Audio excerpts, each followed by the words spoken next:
বসো মন দাও, শুরু হোক পথ কচিটু আনে ভাবনা, গল্পের রথ।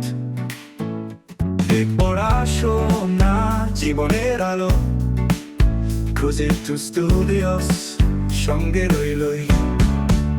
শ্রোতা বন্ধুরা, সবাইকে স্বাগতম আমাদের আজকের বিশেষ পডকাস্টে।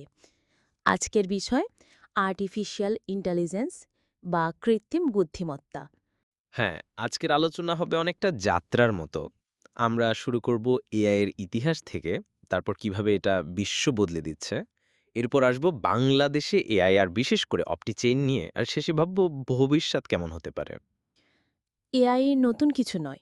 1950-এর দশকে বিজ্ঞানীরা ভাবতে শুরু করেছিলেন, মেশিন কি মানুষের মতো ভাবতে পারবে? অ্যালান টুরিং নামে এক গণিতবিদ একটা প্রশ্ন তুলেছিলেন, ক্যান মেশিনস থিঙ্ক? হ্যাঁ, এরপর থেকে আস্তে আস্তে এআই এর ধারণা এগোতে থাকে। শুরুতে ছিল শুধু নিয়ম ভিত্তিক প্রোগ্রাম, যেমন দাবা খেলতে বলে এমন কম্পিউটার, তারপরে মেশিন লার্নিং, এখন ডিপ লার্নিং। তুমি মনে রেখেছ তো, IBM এর ডিপ ব্লু 1997 সালে গ্যারি ক্যাসপারভকে দাওয়ায় হারিয়ে দিয়েছিল।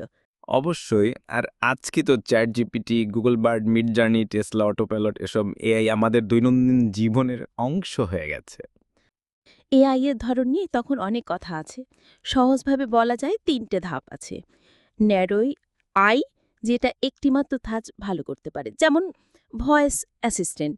জেনারেল আই, যেটা মানুষের মতো যে কোনো বুদ্ধিবৃত্তিক কাজ করতে পারবে, এখনও তৈরি হয়নি। আর সুপার এআই মানুষের বুদ্ধিমত্তাকে ছাড়িয়ে যাবে। আর এর ভেতরে আবার machine learning, deep learning, natural language processing, computer mission এইসব টেকনিক্স আছে। বাংলা কনটেক্সট মজার ব্যাপার হলেও এনএলপি অনেক গুরুত্বপূর্ণ, কারণ বাংলা একটা জটিল ভাষা। এখন দেখি বিশ্বে এই কিভাবে জীবন বদলে দিচ্ছে।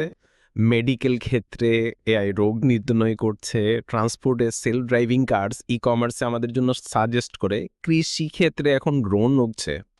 এমনকি বিনোদন জগতেও এআই দিয়ে গান তৈরি হচ্ছে, সিনেমার স্ক্রিপ্ট লেখা হচ্ছে। যেমন এআই জেনারেটেড মিউজিক এখন স্পটিফাই হোমে হাজার হাজার আছে। হ্যাঁ, আর কিছু মানুষ ভয়ও পাচ্ছে, চাকরি হারানোর ভয়ে, যেমন কাস্টমার সার্ভিস, ডেটা এন্ট্রি, এমনকি সাংবাদিকতা। এবার আসে আমাদের প্রিয় বাংলাদেশে। বাংলাদেশ এখনও এআই রিসার্চে প্রাথমিক অবস্থায় আছে, কিন্তু সম্ভাবনা অনেক। ঠিক বলেছ, বিশ্ববিদ্যালয়গুলোতে এআই নিয়ে রিসার্চ চলছে, প্রাইভেট সেক্টরে কিছু স্টার্টআপও কাজ করছে, শিক্ষা, স্বাস্থ্য, কৃষি, ব্যাংকিং সবখানে এই ঢুকতে শুরু করেছে। কিন্তু আমাদের আসল শক্তি হবে লোকাল এআই। বিদেশি এআই অনেক সময় আমাদের ভাষা বোঝে না, সংস্কৃতি বোঝে না। ই যে গেছে অবদিছে। অপটিজিন হচ্ছে বাংলাদেশের তৈরি একটা এআই প্ল্যাটফর্ম, যা তৈরি করেছে তরুণরা। এই লক্ষ্য হলো বাংলাদেশের কনটেক্সটে তৈরি সলিউশন দাও।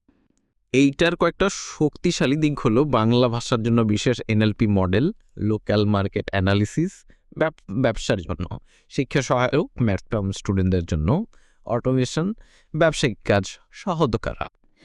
আর অটিজিনের একটা বড় প্লাস হলো ডেটা লোকালি নিরাপদে থাকে। বিদেশি এআই অনেক সময় ডেটা প্রাইভেসি মানে না, কিন্তু অপটিজিন সেই জায়গায় আলাদা।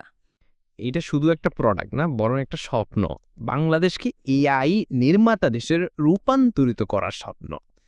কিন্তু একটা প্রশ্ন আছে, এআই এর নৈতিক ব্যবহার কিভাবে হবে? বড় চ্যালেঞ্জ 3টা: চাকরি হারানো, ডেটা প্রাইভেসি, বায়াস বা পক্ষপাত। তাহলে সমাধান কি? সমাধান শিক্ষা, প্রশিক্ষণ, আইন আর লোকাল এআই তৈরি করা। অপরিচিনিজনিক কারণে গুরুত্বপূর্ণ। ভাবো, 10 বছর পর বাংলাদেশে ছাত্ররা পড়াশোনা করবি এআই টিউটোরিয়ালের সাহায্যে, কৃষকরা ফসল ফলাবে এআই পরামর্শে, ডাক্তাররা রোগ নির্ণয় হবে এআই স্ক্যান দিয়ে। এমনকি সরকারের সেবা, পাসপোর্ট, ট্যাক্স, ব্যাংকিং সবকিছু হবে এই দ্বারা পরিচালিত।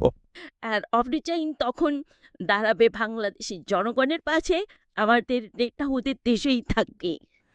আজকের আলোচনা থেকে আমরা বুঝলাম এআই একটা ট্রেন্ড নাইট, আমাদের ভবিষ্যতের ভিত্তি। আর বাংলাদেশ যদি অপটিচাইন মতো এআইকে এগিয়ে নেয়, তাহলে আমরা শুধু ভুগতে না। নিন ম্যাপ তাহাবো। ধন্যবাদ সবাইকে শোনার জন্য। এআই এর দুনিয়ায় আবার দেখা হবে।